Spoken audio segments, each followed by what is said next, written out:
नमस्कार दोस्तों, स्वागत है आप सभी का आपके अपने YouTube चैनल द वंसु वॉइस में। दोस्तों, अगर आप भी अपनी लाइफ में कुछ नया सीखने की चाहत रखते हैं तो इस चैनल को अभी सब्सक्राइब करें। तो चलिए आज की प्रस्तुति शुरू करते हैं। श्री शिवाय नमस्तु भयम। हर हर महादेव। दोस्तों, आप सभी लोग जानते हैं कि 25 जुलाई 2024 को सावन मास का पहला बड़ा गुरुवार पड़ने जा रहा है दोस्तों, इसी दिन किया जाने वाला पंडित जी द्वारा बताया गया 5 दीपक वाले उपाय आप लोगों को जरूर करना चाहिए, क्योंकि दोस्तों यह 5 ऐसा उपाय है जो कि हर कभी नहीं किया जाता है। देखिए, यह दिन इतना खास होता है, इतना महत्वपूर्ण होता है। देखा गया है कभी कभी बड़े बड़े पूजा पाठ अनुष्ठान से जो मनोकामना पूर्ण नहीं होती है, वह गुरुवार के दिन 5 छोटे से उपाय करने से ही आपकी मनोकामना पूर्ण हो जाती है। और बहुत सारे लोगों ने इस उपाय को किया भी है और उनको इस उपाय को करने का फल भी जरूर मिला है। अगर आप लोग भी इस उपाय को गुरुवार के दिन करना चाहते हैं तो आप इस उपाय को पहले अच्छे से समझ लेना, सुन लेना, उसके बाद करना। आपको इस उपाय का फल जरूर मिलेगा। दोस्तों, हम आपको यहां पर बता दें कि यह जो 5 दीपक वाले जो उपाय है, यह उपाय पंडित जी ने अपनी अभी की सीहोर की कथा में ही बताया है। और इस उपाय को करने से आपके घर में चाहे किसी भी प्रकार की दुख और समस्या क्यों ना चल रही हो, आपको उसका कारण भी नहीं पता है कि यह समस्या किस कारण से चल रही है। उसका कुछ भी कारण हो सकता है, जैसे पितृदोष हो सकता है या किसी भी तरह का मंगल दोष भी हो सकता है, और भी बहुत तरह के दोष होते हैं, कुछ भी हो सकता है। पर आपको इस उपाय को करने के लिए अपने दोष को पता लगाने की भी जरूरत नहीं है। आपके घर में किस कारण से इतनी दुख और परेशानी आ रही है, वह भी आपको पता लगाने की जरूरत नहीं है। इस 5 दीपक वाले उपाय को आप लोगों को कर लेना है, क्योंकि इसी 5 मात्र उपाय को करने से आपके पूरे घर परिवार में सुख और शांति हो जाएगी। आपके घर में अच्छे अच्छे काम होने लगेंगे। आपकी जो भी मनोकामना होगी वह भी धीरे धीरे करके पूर्ण होना शुरू हो जाएगी। दोस्तों, अब इस उपाय को करना किस समय है, यह भी आप लोग जान लीजिए। देखिए, इस 5 दीपक वाले उपाय को करने का जो समय है, सुबह का समय है, प्रातःकाल का समय है। वैसे दोस्तों, गुरुवार के पूरे दिन मंदिर खुले रहते हैं। पूरे दिन आप लोग उपायों को भी कर सकते हो, इसमें कोई दिक्कत वाली बात नहीं है, क्योंकि गुरुवार के दिन भगवान शिव जी पूरे दिन अपने मंदिर में बैठे रहते हैं कि कौन भक्त आएगा, कौन हमको प्रसन्न करेगा और हम कब उसकी मनोकामना पूर्ण करेंगे।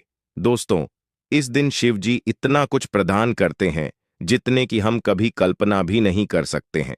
इसीलिए आप लोगों को इस मौके को तो अपने हाथ से नहीं जाने देना चाहिए। दोस्तों, हम आपको यहां पर बता दें कि यह जो 5 दीपक वाले जो उपाय है, यह उपाय पंडित जी ने अपनी अभी की सीहोर की कथा में ही बताया है। और इस उपाय को करने से आपके घर में चाहे किसी भी प्रकार की दुख और समस्या क्यों ना चल रही हो, आपको उसका कारण भी नहीं पता है कि यह समस्या किस कारण से चल रही है। उसका कुछ भी कारण हो सकता है, जैसे पितृदोष हो सकता है या किसी भी तरह का मंगल दोष भी हो सकता है, और भी बहुत तरह के दोष होते हैं, कुछ भी हो सकता है। पर आपको इस उपाय को करने के लिए अपने दोष को पता लगाने की भी जरूरत नहीं है। आपके घर में किस कारण से इतनी दुख और परेशानी आ रही है, वह भी आपको पता लगाने की जरूरत नहीं है। इस 5 दीपक वाले उपाय को आप लोगों को कर लेना है, क्योंकि इसी 5 मात्र उपाय को करने से आपके पूरे घर परिवार में सुख और शांति हो जाएगी। आपके घर में अच्छे अच्छे काम होने लगेंगे। आपकी जो भी मनोकामना होगी वह भी धीरे धीरे करके पूर्ण होना शुरू हो जाएगी। दोस्तों, अब इस उपाय को करना किस समय है, यह भी आप लोग जान लीजिए। देखिए, इस 5 दीपक वाले उपाय को करने का जो समय है, वह सीधी सी बात है, सुबह का समय है, प्रातःकाल का समय है। वैसे दोस्तों, गुरुवार के पूरे दिन मंदिर खुले रहते हैं। पूरे दिन आप लोग उपायों को भी कर सकते हो, इसमें कोई दिक्कत वाली बात नहीं है, क्योंकि गुरुवार के दिन भगवान शिव जी पूरे दिन अपने मंदिर में बैठे रहते हैं कि कौन भक्त आएगा, कौन हमको प्रसन्न करेगा और हम कब उसकी मनोकामना पूर्ण करेंगे। दोस्तों, इस दिन शिव जी इतना कुछ प्रदान करते हैं जितने कि हम कभी कल्पना भी नहीं कर सकते हैं। इसीलिए आप लोगों को इस मौके को तो अपने हाथ से नहीं जाने देना चाहिए। तो अब हम समझते हैं दोस्तों, यह 5 दीपक वाले उपाय आखिर आप लोगों को करना कैसे है। देखिए, विशेष रूप से कोशिश करना, इस उपाय को आप गुरुवार सुबह सुबह कर लो। पर किसी कारणवश ना कर पाओ तो फिर थोड़े लेट भी कर सकते हो, है ना। और पहली मुख्य कोशिश आपकी यही होनी चाहिए कि घर की जो माता बहन होती हैं उनमें से कोई 5 यह वाला उपाय करें। मतलब कि अगर माता बहन उपस्थित ना भी हो तो उस स्थान पर फिर घर का कोई बड़ा जो पुरुष हो वह भी इस उपाय को कर सकता है। कोई दिक्कत वाली बात नहीं है, पर घर के सभी सदस्य ऐस को इस वाले उपाय को करने की जरूरत नहीं है। घर का कोई 5 मुख्य सदस्य भी इस उपाय को करेगा तो इस उपाय को करने का फल उसके पूरे घर परिवार को जरूर मिल जाएगा। तो देखिए 5 दीपक वाले उपाय हैं। तो सीधी सी बात है कि इसमें हमें 5 दीपक की तो आवश्यकता पड़ेगी ही पड़ेगी। तो देखिए 5 दीपक तो हमें समझ आ गए, पर यह जो 5 दीपक हैं ये तैयार कैसे होंगे क्या? ये 5 दीपक हम आटे के लेंगे या 5 दीपक हम मिट्टी के लेंगे? तो देखिए इस बात को आप समझिए कि देखिए आपको सबसे आसानी से और इस उपाय को करने के लिए जो सबसे आसानी से आपके दीपक बने वो बनेंगे आटे के दीपक हैं, ना मिट्टी के।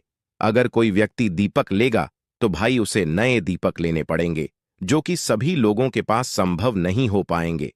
तो इसीलिए इस उपाय में 5 दीपक वाले उपाय में आप लोगों को जो दीपक बनाना है वह बनाना है आटे की दीपक है ना। आटे की दीपक बनाने में भी आपको इस बात का ध्यान रखना है कि जो आटा आप लोग दीपक के लिए इस्तेमाल कर रहे हो, मतलब बहुत सारे लोग ऐसे होते हैं, मतलब सोचते हैं कि भाई हमने जो रोटी बनाने के लिए आटा गदा है उसी आटे में से थोड़ा सा आटा लेकर हम दीपक बना लेंगे। पर ऐसा नहीं होता है।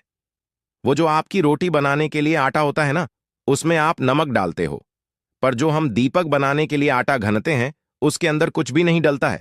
वो सादा आटा होता है, उसके अंदर पानी डालकर हम उसे गूंद लेते हैं और फिर उसके दीपक बनाते हैं। तो इसलिए जो 5 दीपक का आटा आप लोग तैयार करोगे उसके अंदर आपको कुछ भी नहीं डालना है, इस बात का ध्यान रखना है। तो थोड़ा सा आटा लेकर उसको गूंद लेना और पर ना रखो, पहले उस जगह पर या तो कुछ चावल के दाने रखो या कुछ फूल की पंखुड़ियां रखो, फिर उसके ऊपर ये वाले दीपक रखो, है ना। इस बात का आप थोड़ा सा बहुत जो है ध्यान रख सकते हो। तो इसीलिए इस उपाय को करने जब निकलो तो अपने साथ में थोड़े से चावल के दाने रख लेना या तो कुछ फूल की पंखुड़ियां रख लेना, ठीक है। इस बात का ध्यान रखना। और इन दीपकों को आपको घर से जलाकर नहीं लेकर जाना है, जहां जहां पर दीपक रखने हैं वहीं पर जाकर जलाना है। तो इसलिए जो माचिस आप लोग लेकर जाओगे वह अपने ही घर से लेकर जाओगे, किसी की मदद लेकर माचिस मत लेना। अगर आपने इस उपाय को करते समय आप जिस जगह पर गए और वहां पर आप माचिस ले जाना भूल गए, आपने किसी और से माचिस ले ली, तो भाई आपने जिस भी व्यक्ति से माचिस ली होगी ना, उस व्यक्ति को भी इस उपाय को करने का फल मिल जाएगा। इसलिए उपाय को करते समय अपनी ही पूरी सामग्री होनी चाहिए, किसी और से आपको मदद नहीं लेना है। ना तो अपने घर से अपनी ही माचिस लेकर जाना और माचिस लेकर पूरी तैयारियां उपाय की करके आप शाम के समय प्रदोष काल में निकल जाना। जिस भी समय से लेकर जिस समय के बीच में आप उपाय कर रहे हो, चाहे 6 से 7 आज के बीच में कर रहे हो शाम के, चाहे 7 या 8 से रात 8 बजे के बीच में कर रहे हो, है ना, तो आप पहुंच जाना। कहां कहां पर हम आपको बताते हैं, 5 अलग अलग जगहों पर जाना है, जिसमें से सबसे पहला जो स्थान है पहले दीपक को लगाने का वह है शिव जी का मंदिर। तो आपके घर के पास में जो भी शिव जी का मंदिर हो, शिवालय हो जहां पर शिवलिंग विराजित हो, सबसे पहले आपको इस थाली को तैयार करके वहां पर चले जाना है। अपने घर से शुद्धता का विशेष रूप से ध्यान रखना। शाम के समय तो आप नहा नहीं सकते, सुबह के समय नहा लीजिएगा, अच्छे नए वस्त्र पहन लीजिएगा, धुले हुए वस्त्र पहन लीजिएगा। शाम के समय हाथ मुंह धोकर आप इस उपाय की तैयारी करके अपने घर से निकल जाइएगा, ठीक है। और सबसे पहले जाइएगा अपने घर के पास में ही जो शिव मंदिर है वहां पर। शिव मंदिर जैसे ही पहुंचते हो तो शिव जी के दर्शन करना, उनसे प्रार्थना करना और शिव जी की शिवलिंग के पास में बैठ जाना। बैठने के बाद अपनी सबसे पहले माचिस निकालना और अपनी जो प्लेट है पूजन वाली थाली, उसमें जो पहला दीपक होगा, कोई सा भी 5 दीपक पहले जला लेना है। सब दीपक नहीं जलाने हैं, कोई सा भी 5 दीपक जलाना है, क्योंकि हमें जहां जहां पर यह दीपक जलाना है वहीं पर जाकर हर दीपक को जलाते जाना है। तो पहला दीपक हम शिव जी के मंदिर में जला रहे हैं, तो अपनी माचिस से अपना पहला दीपक जलाना। पहला दीपक जलाकर उठाकर अपनी प्लेट के अंदर से उठाकर उस दीपक से आप चाहो तो भगवान शिव जी की आरती भी उतार सकते हो। अन्यथा ऐसे ही जो है बिना आरती उतारे भी आप शिवलिंग के पास में रख सकते हो। बस इस दीपक को जब शिवलिंग के पास में रखो तो इस बात का ध्यान रखना कि शिव जी को उस दीपक की आंच ना लगे है, न, क्योंकि यह उपाय हम भगवान शिव जी को प्रसन्न करने के लिए कर रहे हैं, अपनी मनोकामना को पूर्ण करवाने के लिए कर रहे हैं। तो जैसे ही आप लोग अपना यह पहला दीपक रख देते हो भगवान शिव जी के शिवलिंग के पास में, उसके बाद में आप अपनी वह मनोकामना बोलना जिस मनोकामना के लिए आप लोग अपना यह वाला उपाय कर रहे हो, मनोकामना विशेष रूप से बोल देना। ठीक है।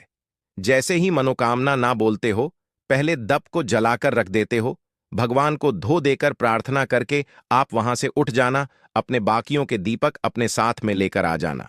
ठीक है। पहला दीपक शिव जी के मंदिर में लगेगा।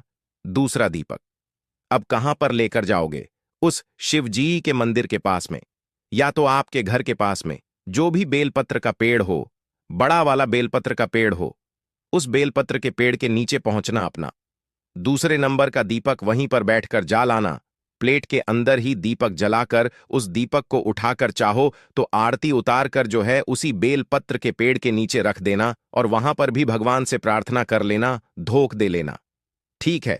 दूसरे नंबर का आपने दीपक चला दिया, अब वहां से भी उठ जाना और तीसरी जगह पर जाना, जो कि है दोस्तों पीपल का पेड़ आपके घर के पास में, या उस बेलपत्र के पेड़ के पास में जो भी पीपल का पेड़ पड़े उस पीपल के पेड़ जाना। वो पीपल का पेड़ भी ब होना चाहिए, इस बात का ध्यान रखना।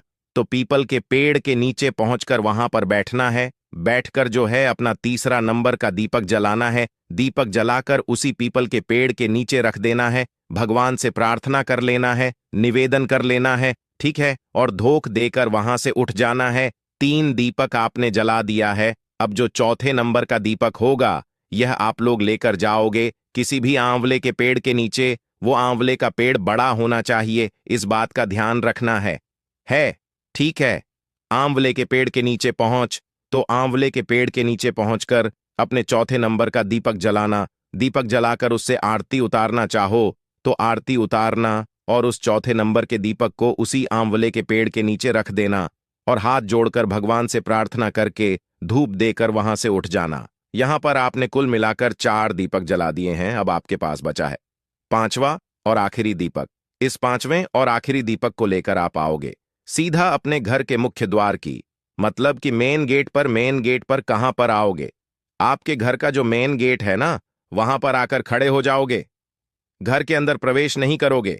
इस बात का ध्यान रखना, जो लोग मल्टीजन रहते हैं, जो लोग किराए के घर में रहते हैं, भाई उनके किराए के घर का या उनके मल्टस का जो आखिरी मेन दरवाजा हो ना, उस दरवाजे के पास आकर आप लोग खड़े हो जाना।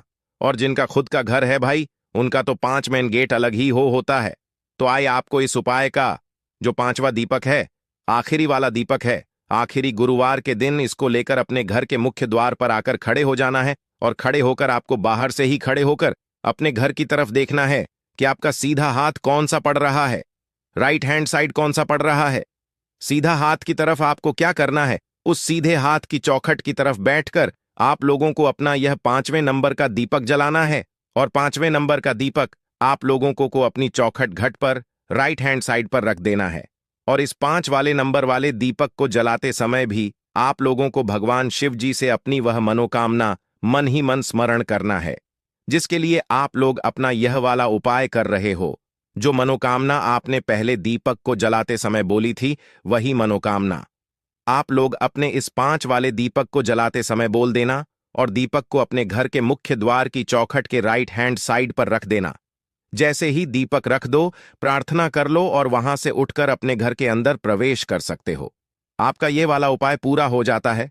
इस उपाय को करते समय इस बात का ध्यान रखना कि जैसे हमने आपको लाइन से मतलब दीपक लगाने के लिए बताया है, वैसे ही लगाना। ऐसा मत करना कि पहला दीपक आप अपने घर के मुख्य द्वार पर लगा दो, दूसरा कहीं और लगा दो, तीसरा कहीं और लगा दो। नहीं, जैसे जैसे हमने आपको लाइन से बताया है, पहला शिव जी के मंदिर में, फिर बेलपत्री के पेड़ के नीचे, फिर पीपल के पेड़ के नीचे, फिर आंवले के पेड़ के नीचे, फिर आपके घर के मुख्य तौर पर। इसी तरीके से आपको यह 5 दीपक वाला उपाय करना है और उपाय करके आपको भगवान से अपनी मनोकामना की विनती कर लेना, उनसे प्रार्थना कर लेना, निश्चित ही आपकी वह मनोकामना बहुत ही जल्द पूर्ण हो जाएगी। आशा है आज की प्रस्तुति में बताई जानकारी आपको अच्छे से समझ आ गई होगी। प्लीज हमारे चैनल द वंसु वॉइस को सब्सक्राइब करें। धन्यवाद।